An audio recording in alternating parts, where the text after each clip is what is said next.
Did you know that New Zealand is the easternmost country in the world? And it is the first place to see the rising sun every day. Apart from being one of the most isolated countries on Earth, it is also regularly beautiful with a ton of breathtakingly natural attractions. This time we're bringing you the best of New Zealand's awesome location you just have to see at least once. These places also include some of New Zealand's man-made destinations, which are equally interesting. At the end of our video, we'll even throw in a rather unexpected fantasy destination you wouldn't expect to see in New Zealand: Milford Sound. New Zealand is a favorite of outdoor enthusiasts for the very reason that it has so many natural formed landscapes that defy human understanding.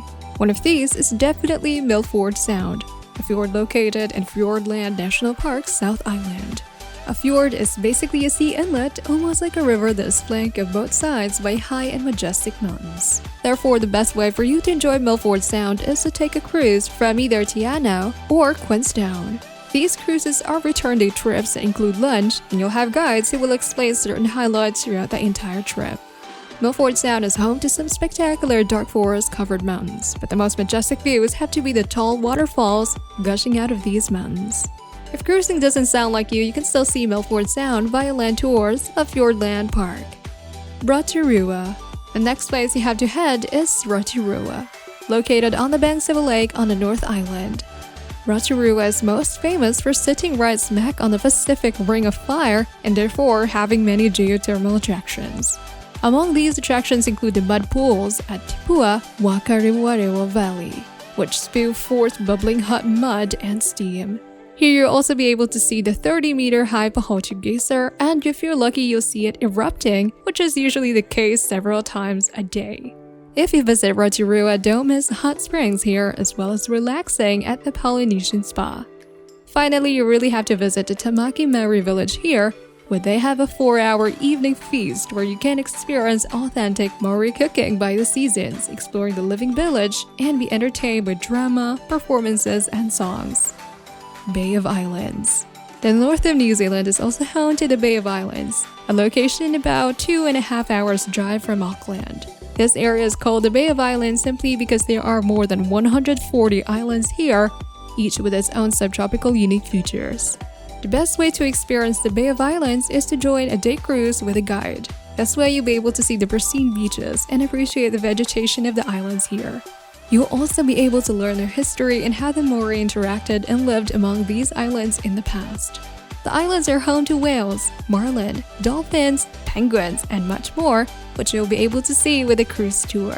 However, you can also explore the Bay of Islands in other ways. With its wide selection of island trails, you'll be able to see these attractions on foot. Coromandel Peninsula.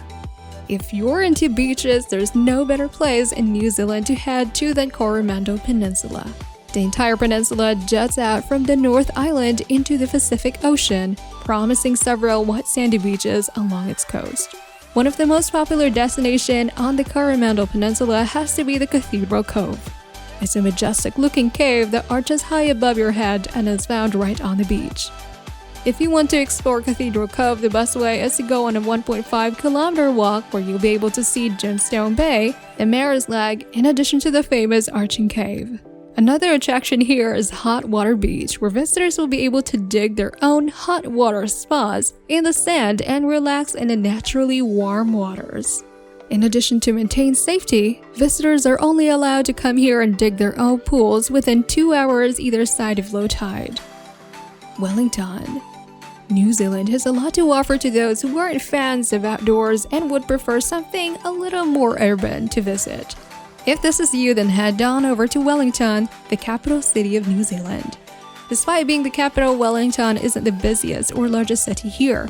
It's actually pretty laid back and you'll find lots to do and don't involve large crowds or lining up. Wellington offers very picturesque views of the waterfront as it is the southernmost city on New Zealand's North Island. One of the first attractions you want to see here is the Te Papa Museum, which is the National Museum of New Zealand. This museum contains interactive and fun retellings of New Zealand's past, which will help you appreciate this stunning country even more.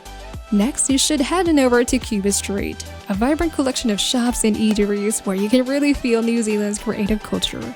It's the best place to hunt for souvenirs aimed at many vintage, craft, and boutiques here. Fox and Friends Joseph Glaciers. Not many people know that they can actually see actual glaciers in New Zealand, but there are actually two of them in the Westland Taiputni National Park. They're the Fox and Friends Joseph Glaciers. Glaciers are large masses of ice, and you'll be able to enjoy the magnificent sights of both glaciers after a short hike. What's really unique about these glaciers is that they move several meters each day, and the ice crushes at the foot of the glacier, which you can hear if you stay here long enough. The glaciers are one of the fastest moving in the world, which makes it an even rarer attraction than usual. In addition to glaciers, you also get a glimpse into the native trees that are typical of New Zealand as you walk through the park. Mount Cook. Mountain climbing fans would love New Zealand for its many scalable mountain ranges, and the most impressive one has to be Mount Cook, or Aoraki, which is the highest mountain in New Zealand. It stands at an impressive 3,724 meters high and is located on the mountain range in the South Island of New Zealand. Mount Cook is covered in snow all year round, but its stunning areas remain green and are open to travelers who want to do more than just hiking. In fact, one of the main activities here is camping in camp caravans. Views change rapidly with the season, so plan your route and return for more views at different times of the year. One of the impressive views you'll be able to enjoy in Mount Cook is the night sky, which is usually crystal clear and filled with stars. Lake Wanaka. Our next location is Lake Wanaka, a surreal and fairy tale-like lake situated on the Otago region of the South Island. In summer, Lake Wanaka attracts nature lovers for its mirror-like qualities. Additionally, in the warm months, you'll also be able to enjoy various sporting activities here like jetboarding, hiking, skydiving, kayaking, biking, sailing, and more.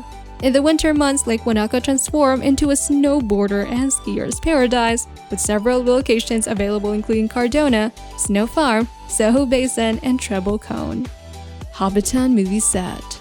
Finally, we've come to our final beautiful attraction in New Zealand you can't miss, and it's the Hobbiton movie set. Fans of J.R.R. Tolkien's Lord of the Rings and the Hobbit series will recognize this set immediately. It is the Shire, which is the home village of the series' main protagonist. They were from a race called the Hobbits, and their set for the Hobbit Shire was built in full on a landscape portion of a family farm in Matamata, Waikato.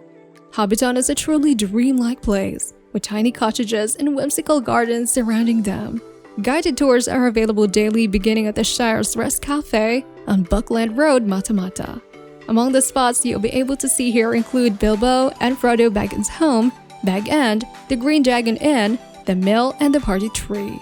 Relive your Tolkien fantasy at the Hobbiton movie set, as you walk through fully built tiny homes and immaculate gardens that look as if a hobbit just watered and weeded it.